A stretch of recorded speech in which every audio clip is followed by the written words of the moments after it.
বড় হতে হতে ছোটবেলার কথাগুলো ভুলে গেলে কি চলবে? চলুন আজকে আপনাদের ছোটবেলার কথাগুলো মনে করিয়ে দেই। আসসালামু আলাইকুম। তানিয়াস রেসিপিতে সবাইকে স্বাগতম। আজকে আমি মজাদার ড্যানিশ রেসিপি নিয়ে এসেছি। এখানে আমি 2 কাপ ময়দা নিয়ে নেব। 2 কাপ ময়দার সাথে এখানে আমি অ্যাড করে দিচ্ছি 2 টেবিল চামচ রান্নার তেল, দিয়ে দিচ্ছি 2 চামচ ইস্ট, দিয়ে দেব 2 চামচ চিনি, দিয়ে দিচ্ছি 1 চামচ লবণ আর কুসুম গরম পানি দিয়ে একটা ডো তৈরি করে নেব। এখানে আপনারা ডিমও অ্যাড করে দিতে পারেন। আমি আজকে ডিম দিয়ে করছি না, ডিম দিলেও হবে না দিলেও হবে, কোনো সমস্যা হবে না। এখন আমি একটা নরম ডো তৈরি করে 1 ঘন্টার জন্য ঢেকে রেখে দেব যাতে সেট হয়ে যায়। এখানে আমি হাফ কাপ গুঁড়া দুধ নিয়ে নিয়েছি। 2 টেবিল চামচ দিয়ে দেব কাস্টার্ড পাউডার, 1 টেবিল চামচ কর্নফ্লাওয়ার আর দিয়ে দিয়েছি এখানে 4 টেবিল চামচ চিনি। চিনি আপনারা বেশি খেতে চাইলে বেশি পরিমাণে দিতে পারবেন। আমি যে পরিমাণে মিষ্টি খাই এটা তার জন্য একদম পারফেক্ট আছে। এখানে 2 কাপ পরিমাণে পানি দিয়ে গুলিয়ে নেব।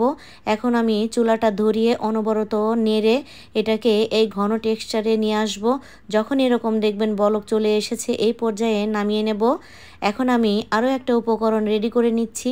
এটা কোন সময় ব্যবহার করতে হবে আমি বলে দেব। এখানে আমি মোরব্বা নিয়ে নিয়েছি আর 1 টেবিল চামচ কিশমিশ কুচি করে নিয়ে 1 টেবিল চামচ ময়দাতে কোট করে রেখে দেব। এখন আমি ডোয়ের কাছে ফিরে এসেছি। ডোটা সুন্দর মতো সেট হয়ে গেছে। বাতাস বের করে এখন বড় একটা সারফেসে নিয়ে নেব। এখন এই ডো আমি পুরোটাই বেলে বড় সাইজের একটা রুটি বেলে নেব। রুটিটা একদম 4 কোনা শেপে হতে হবে।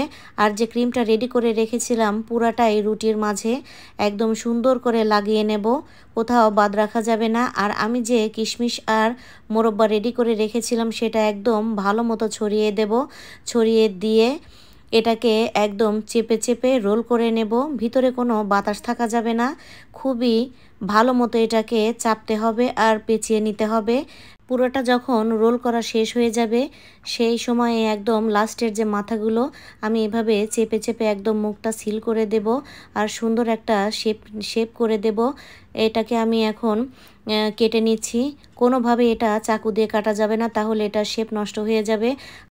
আমি একটা সুতার সাহায্যে এভাবে 1 ইঞ্চি সাইজ মতো কেটে নিচ্ছি।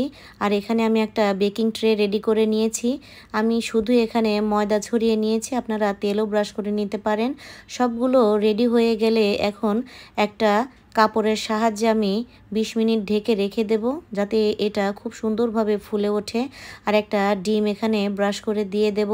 সবগুলো ডিম ব্রাশ করা হয়ে গেলে এখন আমি একটা প্যানে কাগজ বিছিয়ে একটা স্ট্যান্ড বসিয়ে আগে থেকে চুলাটা হিট করে নেব।